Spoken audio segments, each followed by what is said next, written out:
The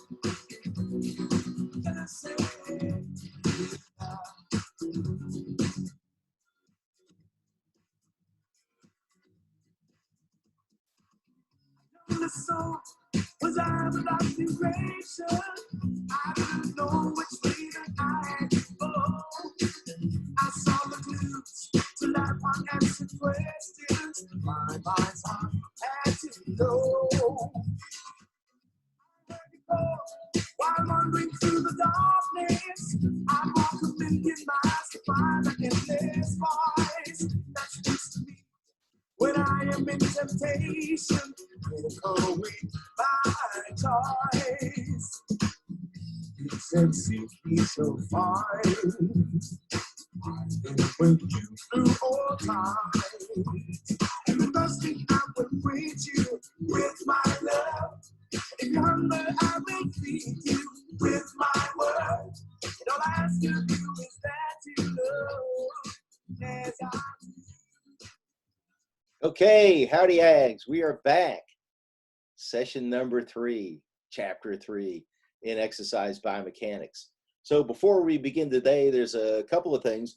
One is related to either, I think, an omission, a little mistake I made regarding anatomy. So you probably or may recognize this as the shoulder girdle. So we got the clavicle and the scapula. And this part right here, this is part of the scapula. It's called the acromion process.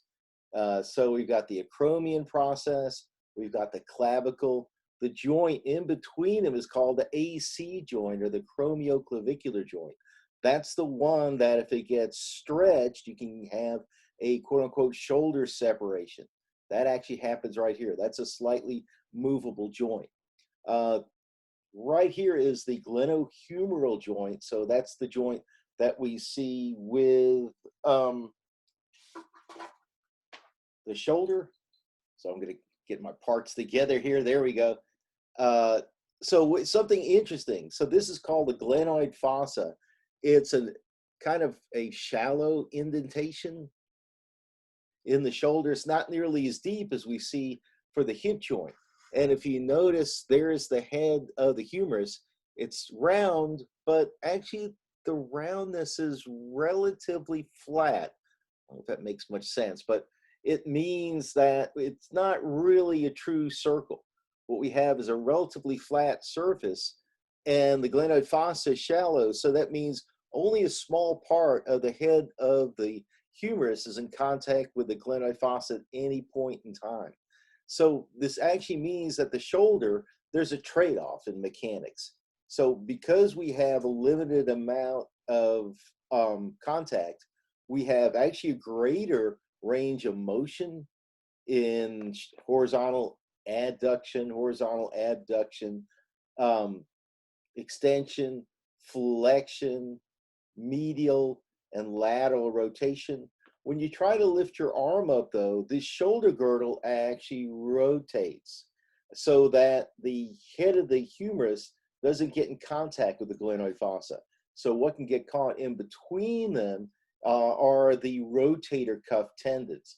Like the supraspinatus is the one that really suffers. So that starts on top of the spine of the scapula, and it can get pinched between the acromion process and the head of the humerus. So that's kind of lesson 1 for today. The other one is a simple game changer. The disposal ones cost about 99 cents. You can get these reusable ones. These are the mask. You've seen these around, right? I'm ordering an Aggie one. Beat the hell out of COVID. So hopefully it will arrive soon and I will have it on. We'll show you guys. But this is, if you probably know this already, but this sucker is a game changer. Why is it a game changer? Because the COVID virus, the SARS-CoV-2 virus, is incredibly infectious, incredibly transmissible. So the transmissibility, it's called an RO. The RO is roughly 2.0, slightly over 2.0 normally if people don't have PPEs. And what that means is that for every person that gets infected, they're going to probably infect at least 2 people. And that leads to what we call a doubling effect, where the number of people that can get COVID virus just soars, just goes up big time. So as it increases dramatically, that's where you can get those huge increases that we've seen in many cities and now in rural areas of the United States. Originally, like New York City, because a lot of people came from Europe and flew in there. California, Seattle, even Houston eventually got a lot of cases. So this is a game changer. It basically reduces that RO from 2.0 all the way down to 0.3. So the key is when everybody is wearing it. So I'll tell you the way that my physician, he had a little anecdote story about it. So you'll have to pardon this anecdote story. Imagine you have, I'm not going to do it. It involves basically a human function in wearing or not wearing pairs of pants. So I think I'm going to skip out on that one, and we're going to go to biomechanics. So today's lesson is going to be about the anatomical reference system and everything we need to be able to do that. One of the things we're going to need to be able to use, besides the textbook that we've created, is the Segan-Adams book. So this is, I call it kind of a coloring book. You notice I've got it marked like crazy. So let's see what we got here. Oh, we've got adductors of the humerus, flexors of the humerus, for example. One of the things to keep in mind, on Zoom, I think things look like their mirror image. But anyway, and at the end of today's presentation, we're going to actually go over some pages in, I think it's the 4th edition of the Segan-Adams textbook, where you can get lots of great information. What this will tell you, one of the things it will tell you, is not only where the origins and insertions are, and that's critically important, because you need to know, in terms of anatomy, origins and insertions tell us about what direction the muscle force vectors are being produced. That's going to be important, because that's what we're going to be using to create torque. We're going to show you, or at least the first step of how that works, and that's going to be lever systems. Those are simple machines that our body uses. We have a number of simple machines that our body uses when we are running and walking and jumping, etc. So let's get right into it. In order to quantify motion, and in order to be able to describe motion, we need to think about the dimensions of movement. We need to be able to think about what types of planes and axes movement is occurring in. When we think about muscle actions, so we just talked about origins and insertions, so I should open up a page here. There we go, back to the flexors. So this textbook also lists which muscles contribute to what function. So if this movement is horizontal abduction of the shoulder, the muscles that, when they contract concentrically, when they shorten, that are responsible for this are the middle deltoid and the supraspinatus. I can tell I used to wrestle, so I'm starting to feel those rotator cuff issues. So it means more stretching exercises for me, and I'm doing some resistive training to try to get back in a little bit of shape here. So when we're describing movement, it can obviously be in 0 dimensions as a point, something motionless, along a straight line. So let's say someone running the 100-meter dash. It can be in a plane of movement. So we're going to talk about sagittal planes and frontal planes and transverse planes.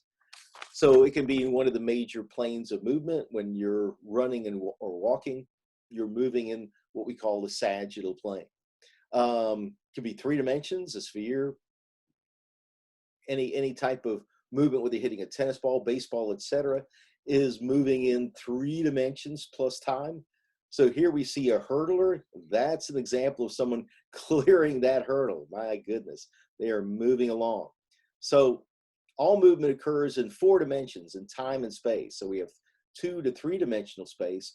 Most of the filming we'll do in the class in the laboratory section, the analysis will be in 2 dimensions. We hope to get some software in the near future that will allow us to do more 3-dimensional analysis. So that will be extremely fun.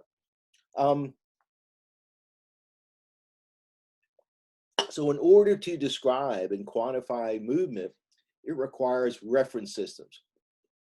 So reference systems are what we use to be able to describe and to be able to quantify movement, whether it's moving in rotation, whether it's moving in a straight line, whether we're describing, let's say, what kind of movements we see in the arm or the forearm or maybe the lower leg or upper leg. So the 3 reference systems we're going to go over today, we're going to be focusing on the anatomical reference system. And then next time we're going to be talking about the linear and angular reference systems. And they'll be associated with more quantitative problem solving. The anatomical reference system we use in terms of, we have an anatomical analysis of movement.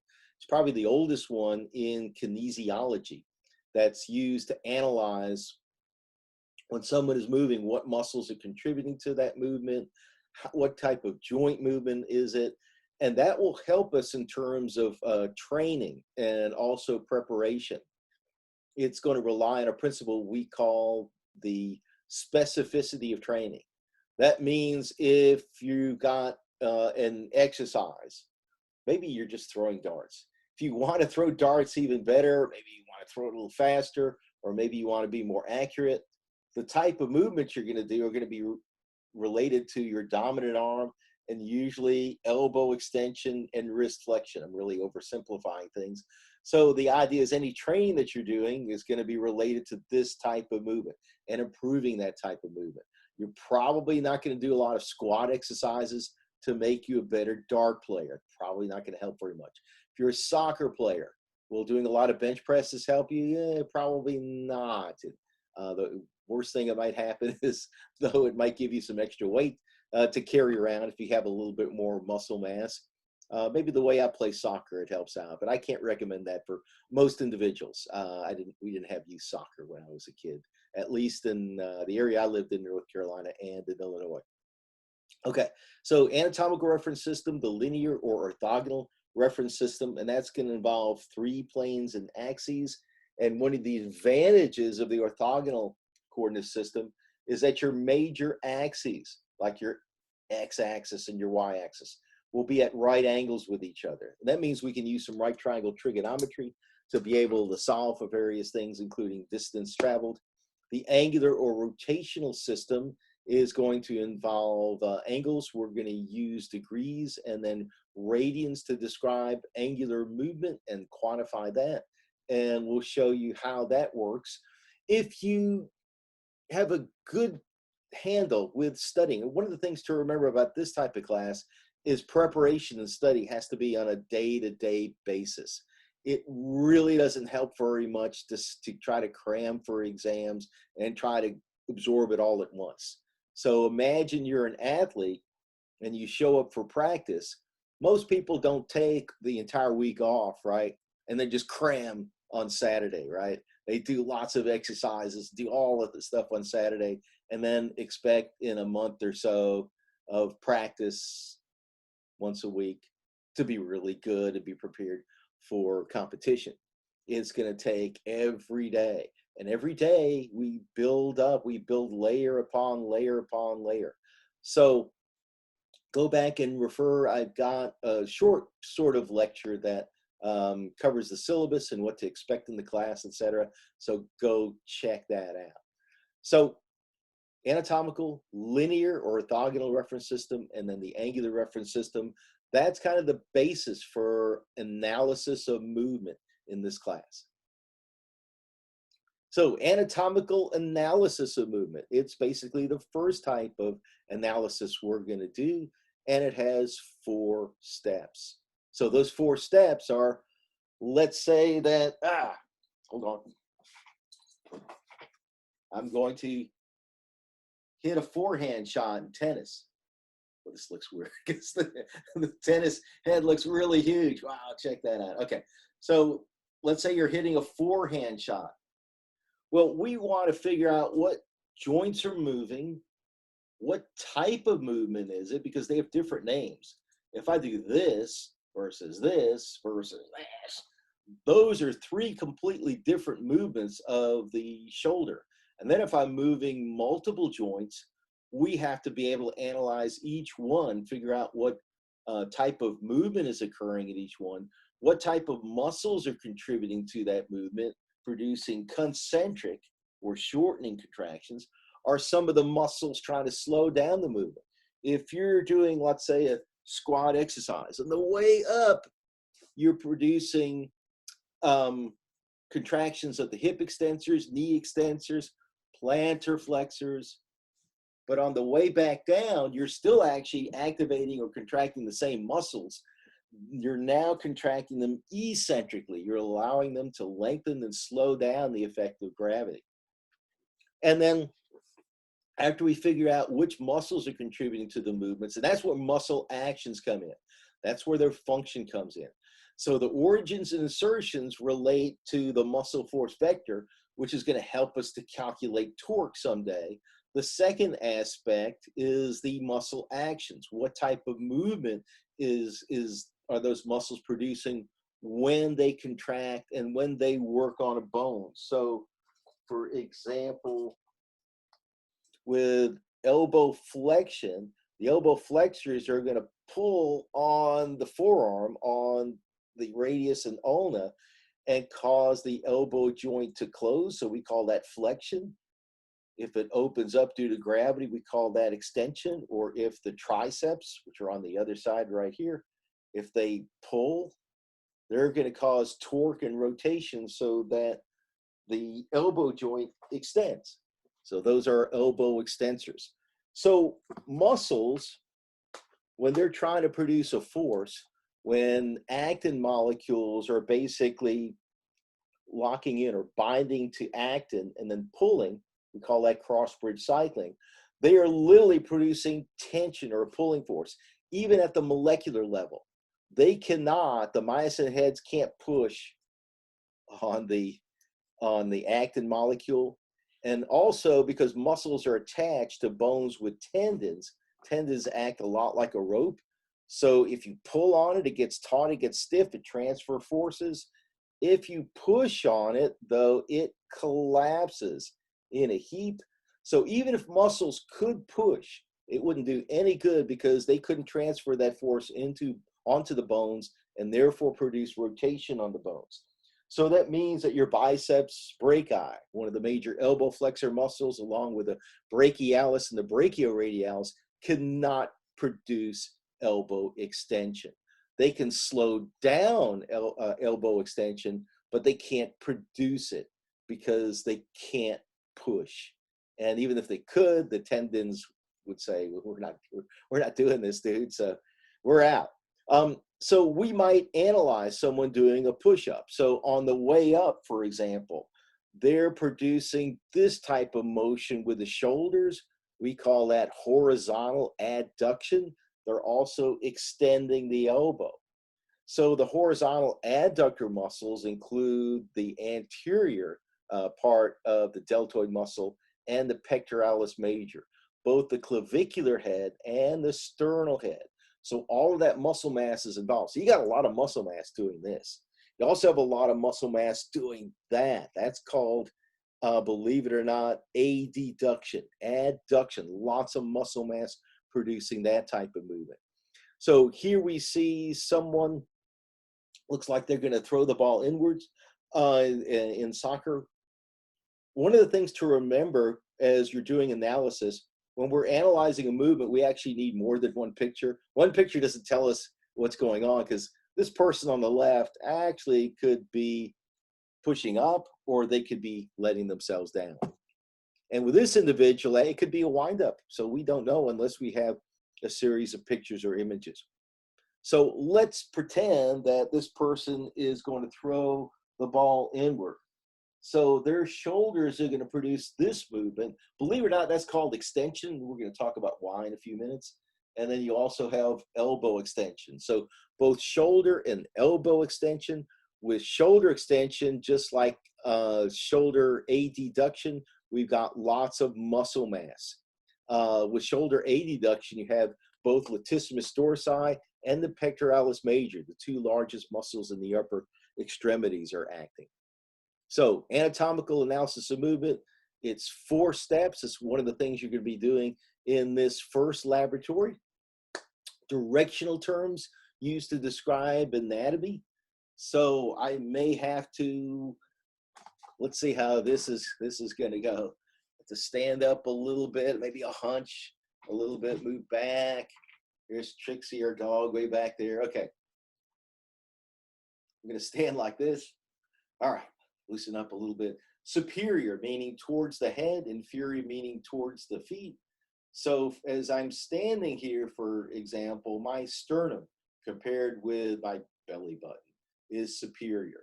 My knee is inferior compared with the hip joint.